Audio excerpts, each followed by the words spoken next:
WhatsApp Inspirasi Sabda Gereja Kristus Raja Paroki Bajiro. Tuhan mengutus aku memaklumkan Injil kepada orang yang hina dina dan mewartakan pembebasan kepada orang tawanan.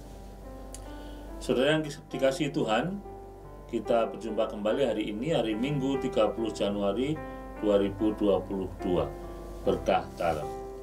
Hari ini kita diajak bersama-sama merenungkan Injil Lukas bab 4 ayat 21 sampai dengan 30.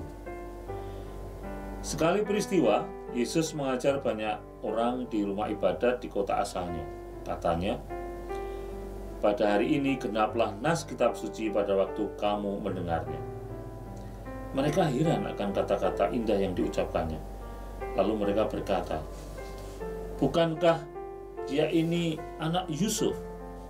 Maka berkatalah Yesus kepada mereka, tentu kamu akan mengatakan pepatah ini kepadaku, hai tabib, sembuhkanlah dirimu sendiri, perbuatlah di sini, di tempat asalmu ini, segala yang kami dengar telah terjadi di Kapernaum.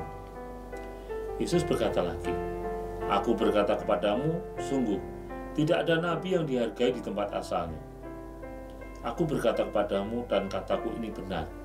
Pada zaman Elia terdapat banyak wanita janda di Israel ketika langit tertutup selama 3 tahun 6 bulan dan ketika bahaya kelaparan yang hebat menimpa seluruh negeri.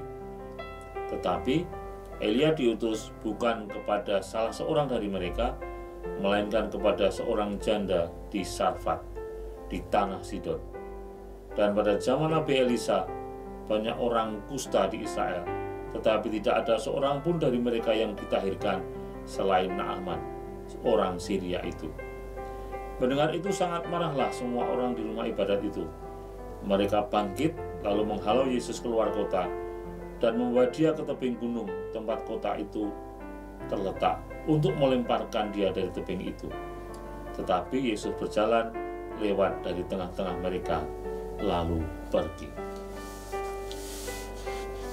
Bacaan hari ini rasanya sudah sering kita dengarkan dan ungkapannya itu seakan menjadi anekdot ya, seakan menjadi sebuah ungkapan yang sudah sangat akrab dengan kehidupan kita sehari-hari saat ini. Ya, yang tentu saja yang menarik adalah ungkapan bahwa tidak ada nabi yang dihormati di negeri asalnya, di negerinya sendiri. Ya. Dan ini mungkin juga terbukti beberapa kali di negara kita ini ada banyak orang yang dari sisi kemampuan sungguh luar biasa dan mereka dihargai di negara-negara lain, tetapi di Indonesia sendiri malah nggak terdengar gitu ya. Ada banyak penyebab tentu saja, tapi bersyukur bahwa belakangan ini ada mulai banyak orang yang akhirnya kembali lagi ke Indonesia, diminta untuk berkarya di negara ini, di negeri ini. Ya, tentu butuh kerendahan hati ya untuk menghargai seseorang yang memiliki kemampuan di tempat asalnya ini. Karena orang tahu latar belakang keluarganya seperti apa, masa sih anaknya ini bisa seperti ini. Itu yang terjadi. Ya, dan akhirnya segala potensi dan kompetensinya tertutupi oleh anggapan-anggapan yang seperti itu. Ya, Tuhan Yesus ini tadi menunjukkan bahwa itulah yang terjadi pada masa-masa yang lalu ketika banyak para nabi yang justru ditolak di tempat asalnya. Ya, padahal mereka membawa pesan keselamatan dari Tuhan Allah. Ya, ini yang perlu disadarkan bahkan juga kepada kita sendiri. Mari kita coba melihat dan menghargai potensi-potensi yang ada di sekitar kita, terutama untuk gereja-gereja. Bahwa sebenarnya ada banyak potensi umat yang bisa untuk kita ajak bergabung mengembangkan gereja. Yang sayangnya ini seringkali tidak tertangkap. Ada banyak faktor memang. Salah satunya juga karena memang tidak banyak orang yang mau terlibat dalam kehidupan menggereja, mau memunculkan dirinya dan kemampuannya. Karena ya tentu saja, karena gereja adalah berkarya di gereja adalah karya sosial, betul-betul butuh kerelaan ini.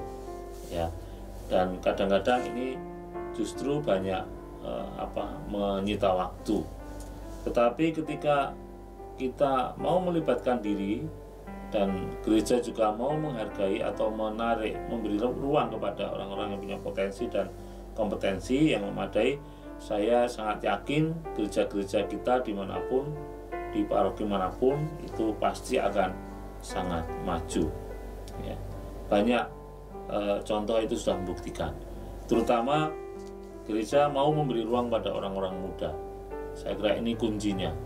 Karena Yesus pun pada saat berkarya waktu itu juga dalam usia yang masih tergolong cukup muda, 30 tahun. Ya.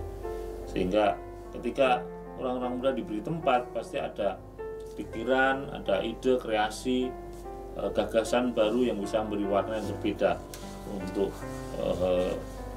setiap rencana, kegiatan, dan sebagainya di sebuah paroki. Maka saudara, mari kita mencoba secara jeli melihat potensi apa yang ada di paroki kita masing-masing, untuk akhirnya mengajak mereka mengembangkan potensinya, mengembangkan kompetensinya, melayani umat melalui karya-karya nyata di dalam kehidupan sehari-hari. Kita hargai mereka dan kita akan mendapatkan buah yang luar biasa dan mungkin tidak kita duga-duga sebelumnya. Berkah dalam